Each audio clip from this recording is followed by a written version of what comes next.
আজকে আমি আমার পুকুরে খাবার দিতে আসলাম। তো আপনাকে একটু দেখাই কীভাবে আমি খাবারটা দিলাম। আজকে আমি আমার পুকুরে অলরেডি ভাসমান খাবার দিয়ে দিয়েছি পুকুরে।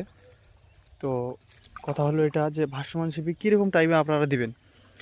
ভাসমান শিপি আপনারা দিবেন ঠিক যখন একটু 5টা 5:30 বেজে গেল বা 4টা, এই টাইমটাতে আপনারা ভাসমান শিপিটা পুকুরের মধ্যে খাওয়াতে পারেন। আমি যেরকম দিয়েছি, এই যে মাছ খাচ্ছে ভাসমান যে সিপিটা, তো ভাসমান খাবার দেওয়ার টাইম হচ্ছে বিকেলবেলা, যখন একটু রৌদ্রটা একটু হালকা হালকা কম হবে, ওই টাইমটাতে আপনারা এই ভাসমান সিপিটা মাছকে খাওয়াবেন। আর একটা কথা হলো যে মাছ চাষির একটা কথা হচ্ছে, বলা হচ্ছে যে সিপিটা আপনারা কীরকম পরিমাণে দিবেন।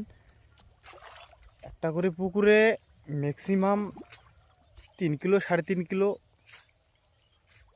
কুইন্টালে দিতে লাগবে, তাহলে পারফেক্ট।